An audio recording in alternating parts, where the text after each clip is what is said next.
Era incidente. Este, quedamos estamos hablando del tema de que si el creador suda o no su mensaje político. Tú me comentabas que, la creación de un guión o de una película era mucho más democrático. Que, Sí, todo esto, en realidad, creo que cuando estábamos discutiendo Álvaro, el editor y yo, el libro que luego fue Me cago en Godard, el título de trabajo era Hollywood es de izquierdas. Y entonces yo le dije, eso tienes que quitarlo, eso no podemos titular así. Digo, pues porque todo el mundo sabe que Hollywood era el nido de rojos de Estados Unidos. Digo, McCarthy era un nazi, pero lo que no era idiota. Cuando dijo que todos los comunistas del país estaban juntos en Hollywood escribiendo guiones, pues tenía toda la puta razón, era verdad. Esto era lo que era Hollywood, era gente de izquierdas, mucho talento judío oído de Hitler, y luego gente absolutamente liberal, por no decir hedonista en cuanto bueno, que montaron Sodoma allí, vamos, básicamente. Así que McCarthy, políticamente era un autoritario, pero lo suyo no era una paranoia. O sea, lo suyo era cierto. El cine de Hollywood era todo controlado por la izquierda. Y en realidad siempre lo ha sido. Entonces, la hipótesis que yo lanzo en Godard trasciende el cine y afecta en realidad a una mirada sobre la cultura. Lamentablemente, el romanticismo tuvo mucho éxito en crear la figura del artista como una especie de demiurgo, un sustituto del sacerdote, un intermediario entre la población y unas verdades últimas trascendentes.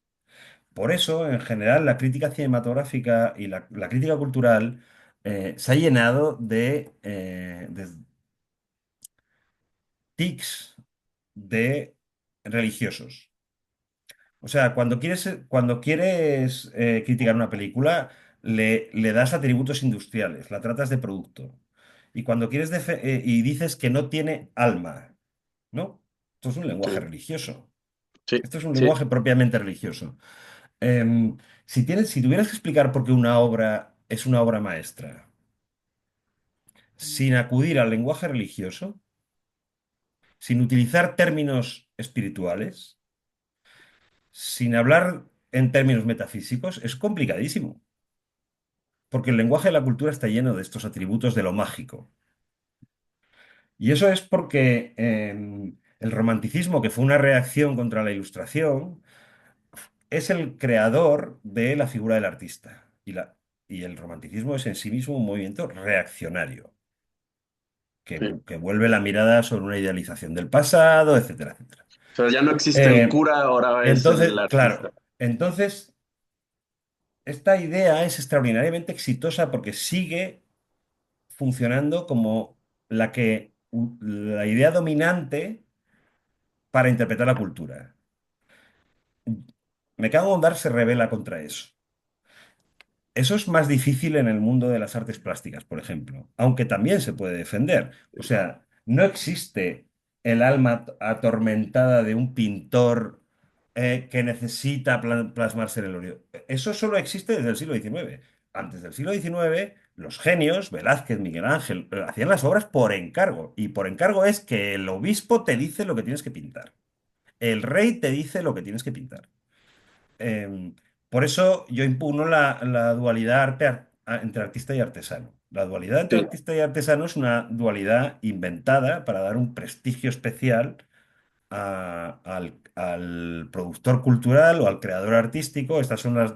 Es que lamentablemente en el lenguaje solo tenemos dos formas de hablar de esto. La marxista, que sería el productor cultural, sí, es y una la, cuestión de y la clase, romántica, que materialista. sería el creador, ¿no?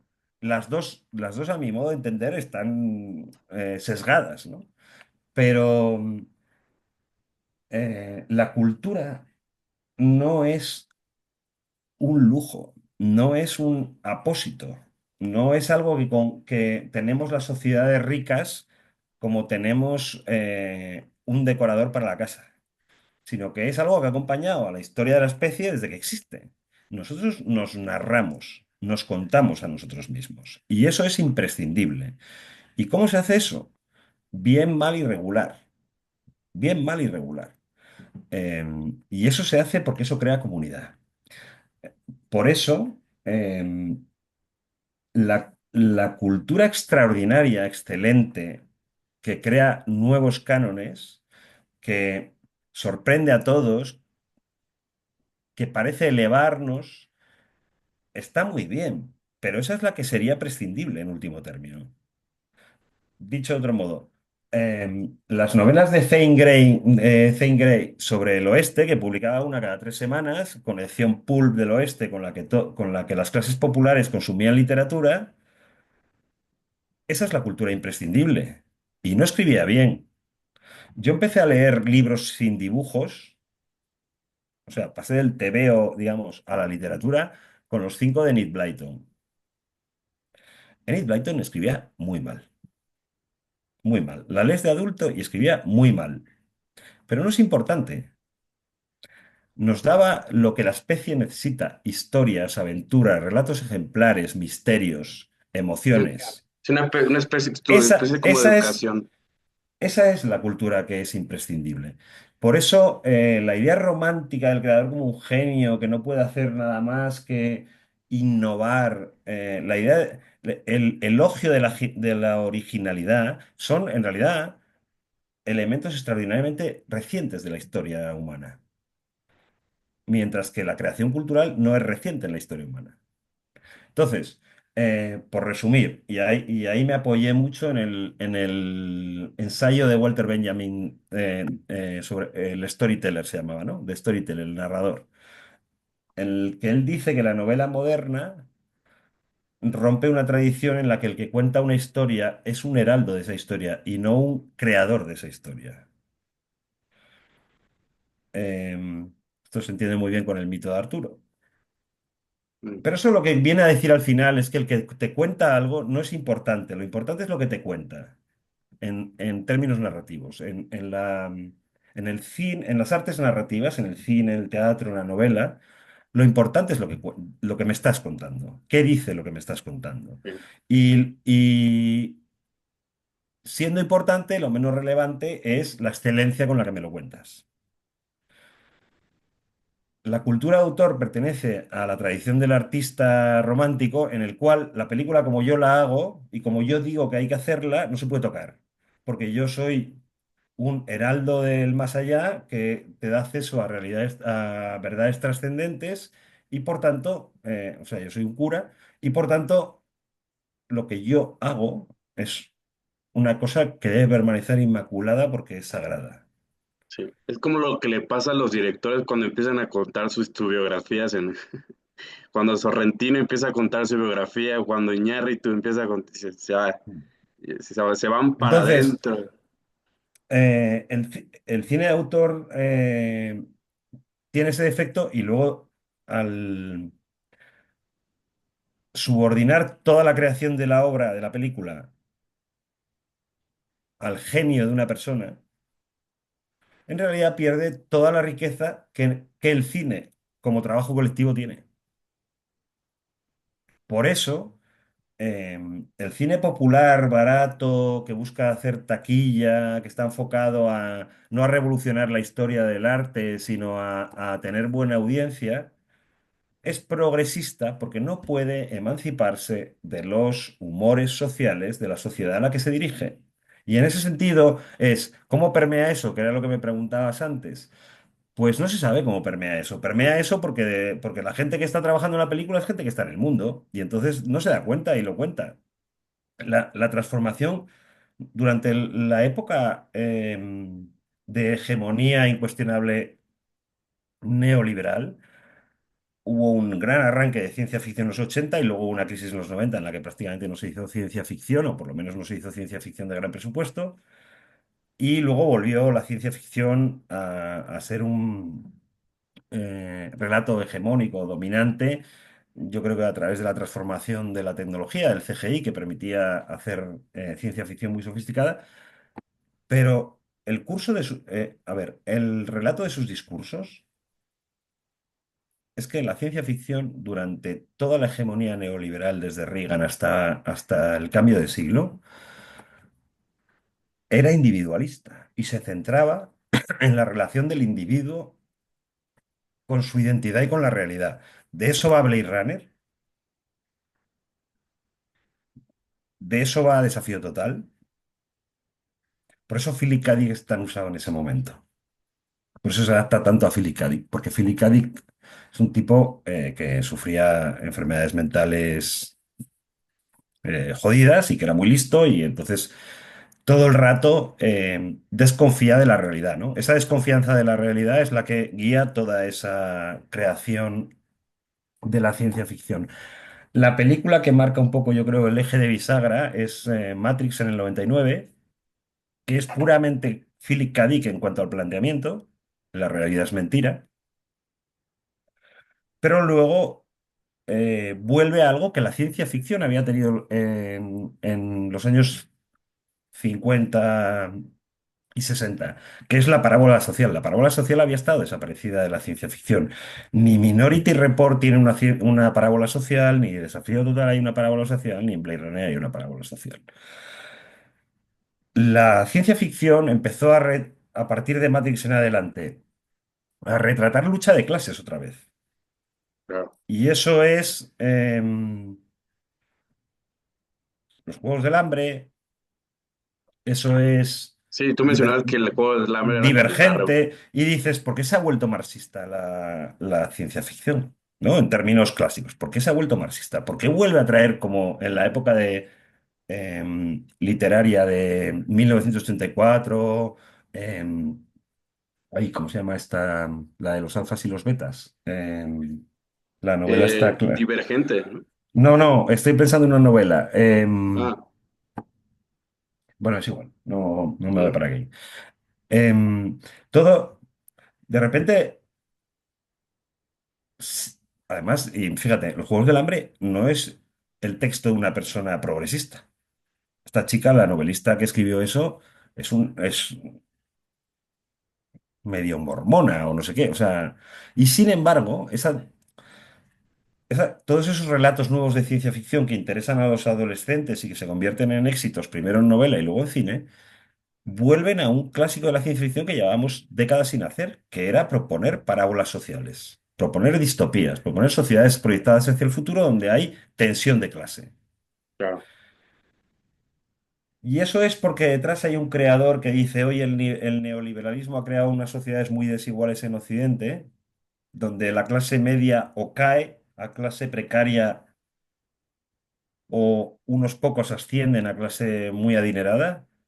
No, no hay una decisión consciente, pero es como que el humor, el aroma del tiempo cala. Pero eso solo pasa en el cine de masas, porque el cine de masas no puede no hacerlo, porque si no lo hace no funciona.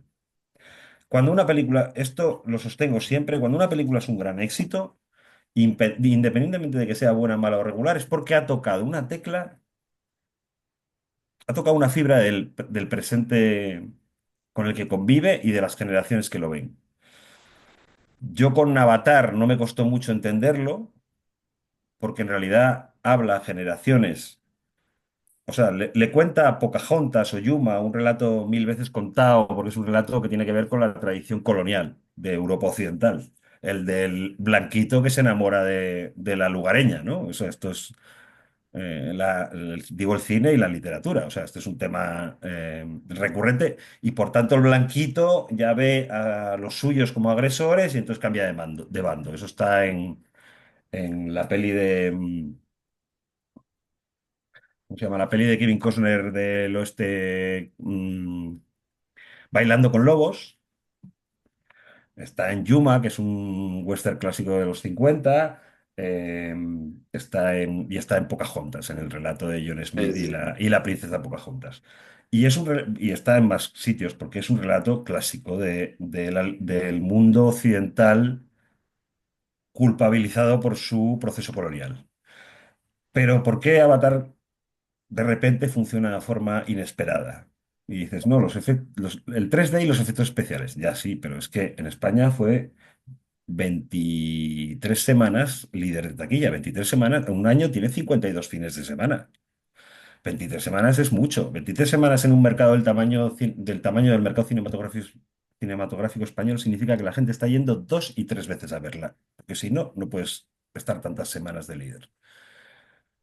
Bueno, pues yo creo que era muy obvio que a una generación que ha aprendido a vivir el mundo por persona interpuesta, a través de los videojuegos, a través de la red, esto que contaba Avatar de que Mike Sully, a través de su avatar, experimenta el mundo de Pandora como fidedigno, pero a la vez tiene un puerto USB en la coleta que lo conecta con el animal para gobernarlo cuando la doma y que lo puede conectar con la Wikipedia, que era el árbol de no sé qué. O sea, esta cosa de la... En realidad Ah, parecía que nos estaba contando una cosa muy hippie, que era los indígenas de Lanzas contra la industria del acero, pero en realidad, contando eso, lo que estaba contando era la vieja industria del acero, las viejas potencias industriales contra la tecnología de la comunicación. De repente Avatar tenía un montón de elementos que entroncaban con una generación que se había educado en Google Earth, descubriendo la Florencia del Renacimiento en Assassin's Creed, y que estaba acostumbrada a experimentar el mundo por persona interpuesta, ¿no? Pues esa es la tecla que sí, tocó. Tampoco el guión era excepcional, porque los diálogos en algún rato daban un poco de vergüenza ajena, pero se, tocó esa fibra, se sincroniza con el presente, ¿no? sí, claro, Y eso es algo que solo puede hacer el cine industrial. Y el cine de autor es normalmente un ego tour. sí. O sea, sí, sí, sí. O sea, ves la película de Sorrentino, de su biografía, y es para adentro y como... Yo es que además a Sorrentino lo tengo atravesadísimo porque me parece que el relato de sus pelis es una justificación de un machismo bastante rijoso.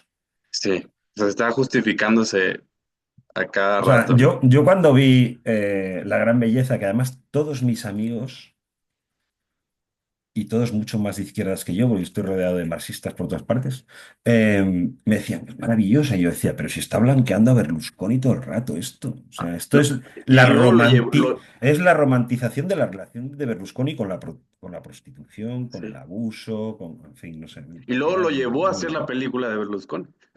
Sí, sí, sí. Y bueno, y hay una cosa alucinante que es que en la peli, que por otra parte, claro, a mí esta gente a la que odio me jode cuando son buenos. Es decir, yo odio mucho a Haneke y le odio porque lo hace muy bien, aunque sea un sinvergüenza y un inmoral. Y es que Sorrentino lo hace muy bien. Pero yo cuando vi La mano de Dios y cuenta esta romantización de su relación con su tía, la que era bellísima pero estaba Sí, loca, dices, pero que no estaba loca, que es que la zurraba el marido. Y estaba loca, no estaba loca, estaba harta de palos, ¿no? sí, O sea, cuenta esta cosa, no, es que mi tía, la que era guapísima y estaba muy buena, él bebía mucho y ella siempre la consideraba una loca. Hombre, una loca. sí, Este tipo de cosas, y además me llama la atención porque es gente de mi generación. Sorrentino, no sé, me llevará un año o dos. O sea, ya, no es un señor nacido en los 50. sí, sí, Es un sí, señor que vivió la adolescencia en los 80. Entonces, este sí. tipo de discursos eh, Sí, me pero resultan muy irritantes. yo cada vez que cuando la película trata del autor, o sea, cuando Iñárritu que había hecho Amores Perros, Beautiful, y luego se aventó la de Bardo, que es la película, Me y negué, no la vi, me negué.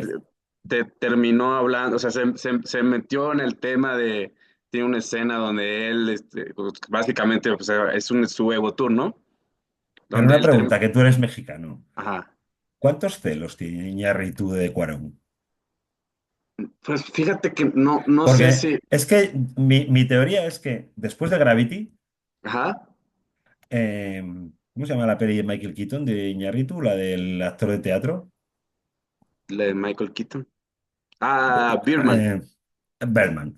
Birdman, Rodar Bergman en plano secuencia, yo creo que Iñárritu solo lo hizo porque le jodió los 9 minutos de arranque de Gravity, que es una puta genialidad. sí, El plano secuencia de arranque. De hecho, Cuarón tiene con la... Esto me flipa de él. Tiene Pero con la... creo que es mejor la de los niños del hombre que no, la escena. Sí, bueno, sí, sí. Y a mí me gusta mucho Roma, ¿eh? Ah, sí, a mí también. Porque si vas a contar tu vida y tu vida de pijo, de niño Pero, bien ajá, hazlo desde la distancia de, hostia, ahora que soy adulto me doy cuenta de que ese sí. mundo, en realidad, hostia. No, no, no, ahí es completamente, ahí no, o sea, sí, sí hay una historia personal, pero contada desde una distancia que es la ama, la chica del hogar, ¿no? Pues mira, vino a San Sebastián a presentar, no concurso en San Sebastián, pero la iban a estrenar en octubre y vino a presentar Gravity, Alfonso Cuarón. Y cuando, claro, cuando vimos, a mí Gravity me flipa, ¿eh? Sí, a mí Porque me también. parece una peli que es muy trascendente sin el texto. Es como lo contrario de Nolan. Es muy trascendente sin escribir una sola línea trascendente en el guión. Después hablamos Eh, de Nolan y cómo es esto que le gusta hacer este castillo de naipes y que no llega a ninguna parte y que, o sea, no sé. pues cuando le preguntamos, claro, como hace un plano secuencia tan brutal al arranque de 7, 9 minutos en Gravity, y luego toda la peli la tuvo que rodar con efectos especiales, empalmando planos. Un tío en la entrevista, que era un junket así eran varios, pues estaríamos 8 o 9 personas. Un tío le dijo, ¿y por qué no hiciste toda la película en un plano secuencia?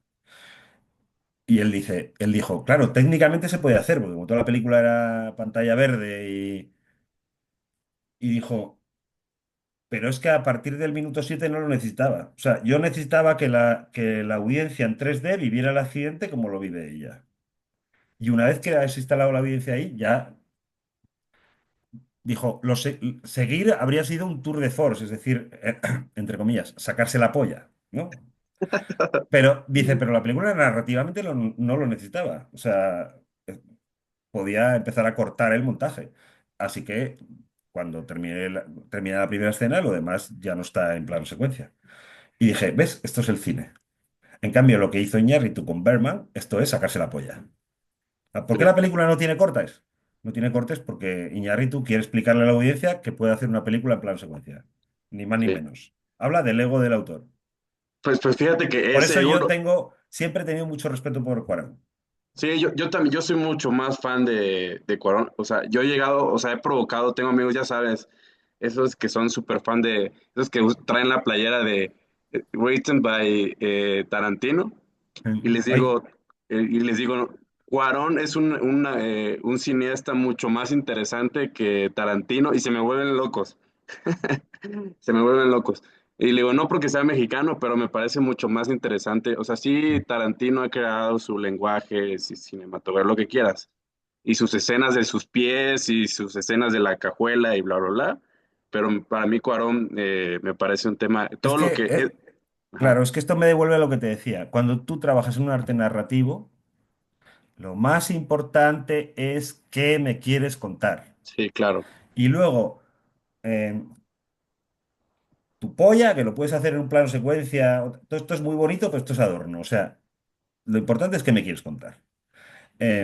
Cuando Cuarón nos contestó así a lo del plano secuencia, era muy obvio que lo que quería decir es que para la historia, él consideraba necesario el plano secuencia de arranque, pero consideraba accesorio haber seguido con eso. Y como lo importante es la historia que te quiero contar, pues no seguí con el plano secuencia. En cambio, Iñárritu lo que revela en Berman es, lo que quiero es que todos salgáis del cine diciendo, hostia, qué cabrón, que lo ha podido rodar sin un sí. corte. Es decir, no vamos a hablar de la peripecia del actor, de su sufrimiento, de su decadencia, del discurso que construye la película, de alguien que fue alguien y ya no es nadie, de su relación con Emma Stone. No, vamos a hablar de, hostia, el director.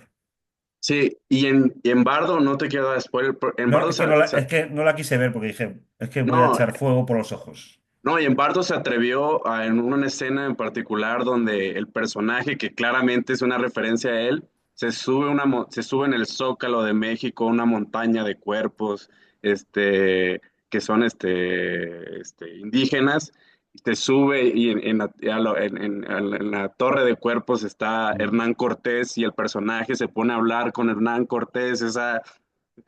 una cosa Maravilloso. terrible. O sea, que es un poco Fellini 8,5 eso. O Sí, sí, sea, sí, sí, es, sí, es un exactamente, viaje onírico al ego del exactamente. autor.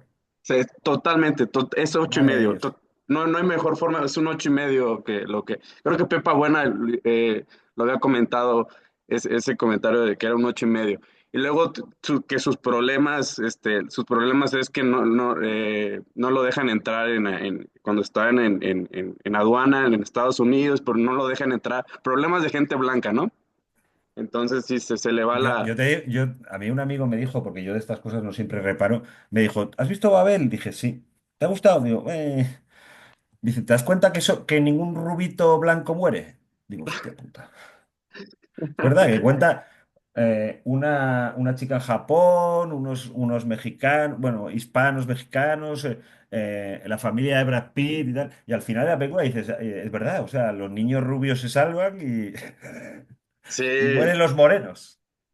sí, y creo que con el que sí tiene, yo tengo una teoría, y creo que esa sí es, por ahí sí va más, con el que tuvo un distanciamiento o un quiebre, es con el que era su guionista de cabecera, que Sí, es Guillermo Arriaga, Arriaga. que yo lo pude conocer un momento en pandemia, me recibió en su casa, me firmó un par de libros, pero me dijo, de lejitos porque traigo COVID. Y y creo ahí hubo un quiebre ahí también de que, creo que Yo también de ego de quién, sospecho que son dos egos grandes, ¿eh? sí, sí, sí, creo que hay un tema de quién debe ir primero porque yo escribí la historia y ya sabes, sí, sí, sí.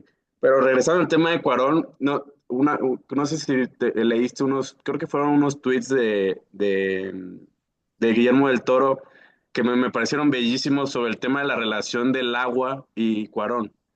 Eh, Ah, no, no. Cómo que muchas de las películas de Cuarón se resuelven con el tema del agua. Por ejemplo, y tu mamá también, la escena esta que están en el agua, siempre la final están en la Mm. playa. La escena de Yalitza, de la chica esta, cuando tiene el momento de la catarsis sucede en el mar. Bueno, Este, y en Gravity ella acaba saliendo del agua. exactamente. Entonces, Ella cae en el agua.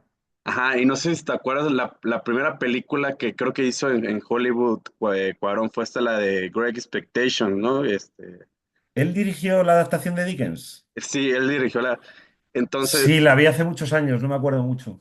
ujú, entonces, esta escena muy bonita donde las bocas de Willy Paltrow y no, no creo quién era Chris el O'Donnell actor. era, ¿no? ¿No era Chris O'Donnell? No, Hawk, ¿cómo se llama? El que hizo, Ethan es- Hawke.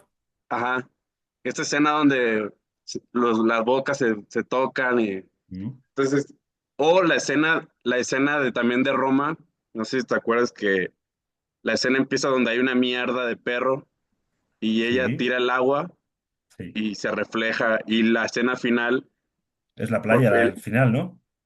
no, No, la no. última escena, ella tira el agua y por un momento el Ah, cielo sí. se toca.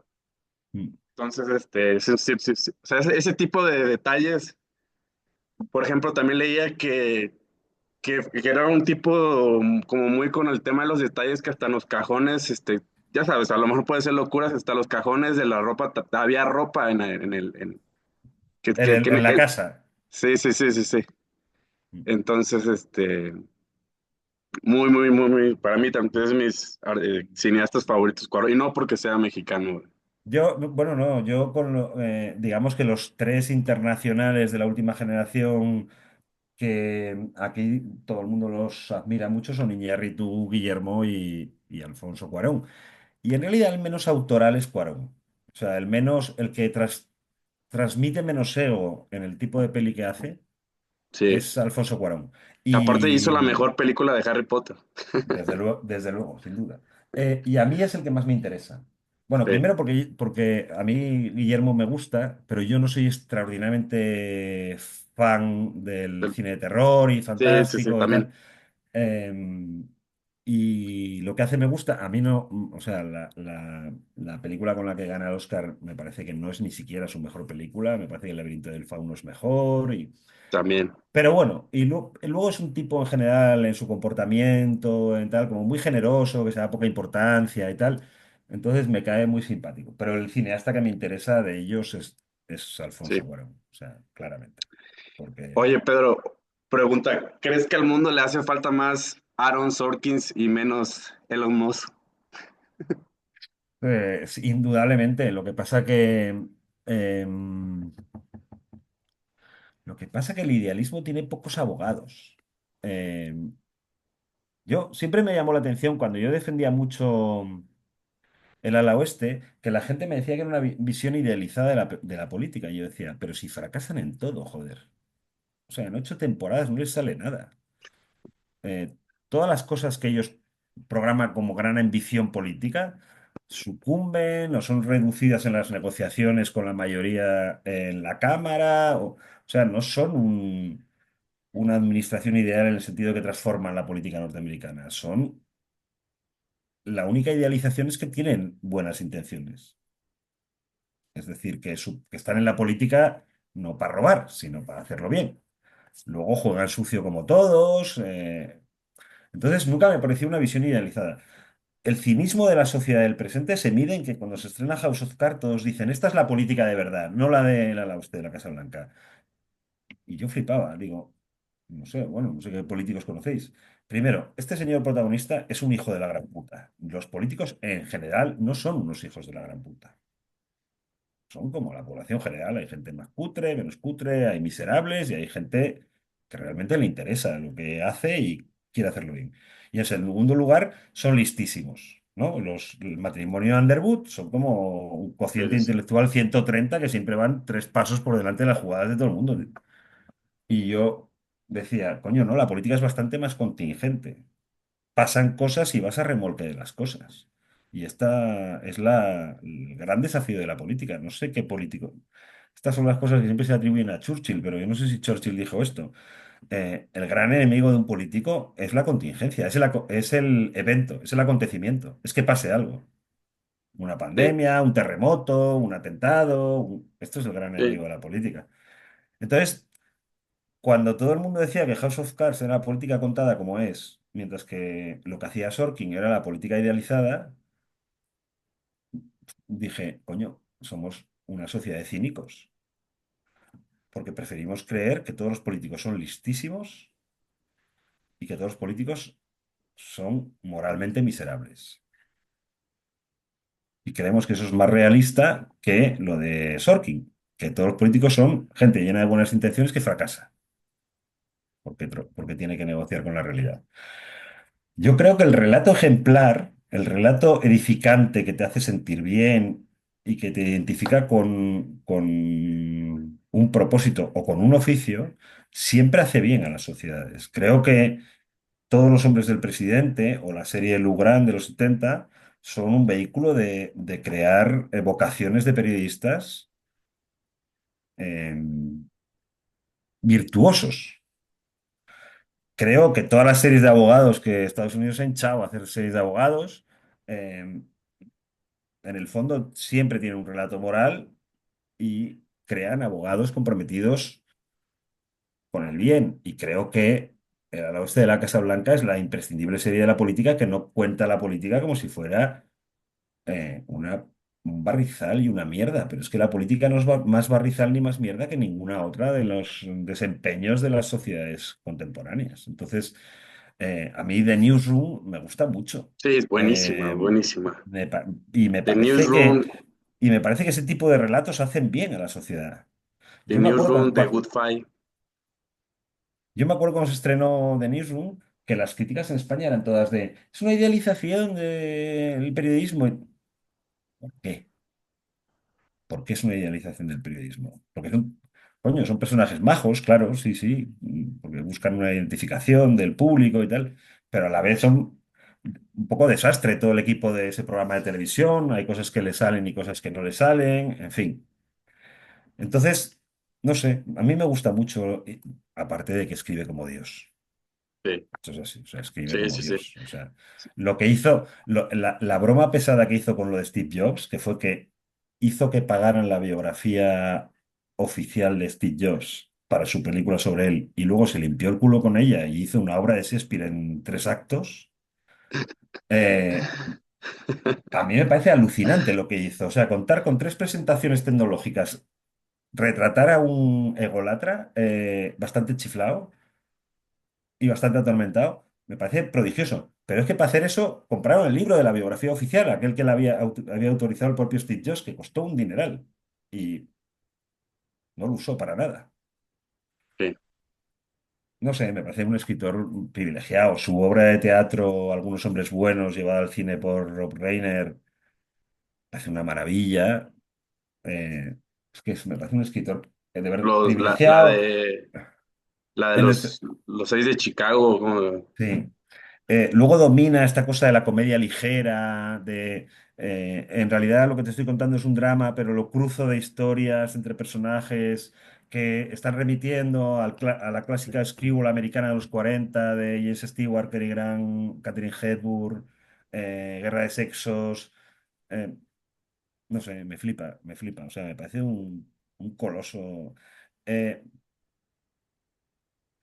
no me atrevería a decir que es el mejor guionista de la historia del audiovisual americano, pero sin duda es el mejor dialoguista de la historia del audiovisual americano. O ya, sea, Billy Wilder era un guionista magnífico, pero el brillo de los diálogos de comedia de Sorkin, creo que yo no lo he visto nunca. No he visto nunca a nadie escribir así. ya.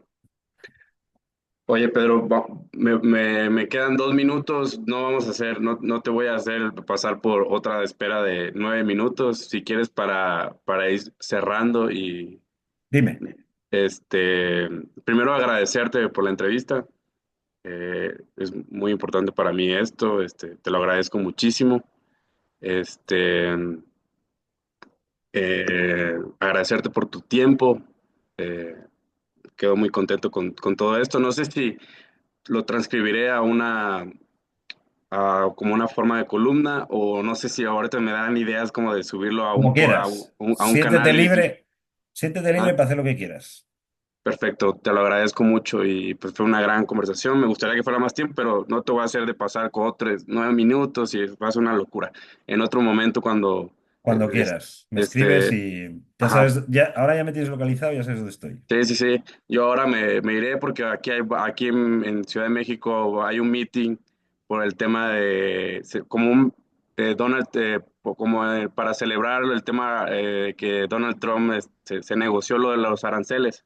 Es como una especie de acto de fuerza de la presidenta. Entonces, Mm. para ver, vamos a ver cómo está la calle hoy en México. Entonces, pues te agradezco tu tiempo, te agradezco muchísimo y no sabes lo importante para mí que es esto. Eh, Me No cago en contaba Godard, más. me salvó la vida en pandemia, literalmente. Joder, Este, tío. eh, Estas cosas no las digas, que son como no te demasiado imaginas, importantes. no te imaginas, a mí, imagínate, me dejó mi chica, se nos cayó el mundo y me cago en Godard. Fue como el mejor, ¿cómo se le dice? La mejor Ah, medicina para eso. el mejor bálsamo, sí. El mejor bálsamo para esa herida, ¿no? Entonces, a ver si existe la posibilidad, te mando los libros y a ver si me los regresas allá firmados. Entonces, te aprecio muchísimo y pues estamos en contacto por cualquier cosa. Muchísimas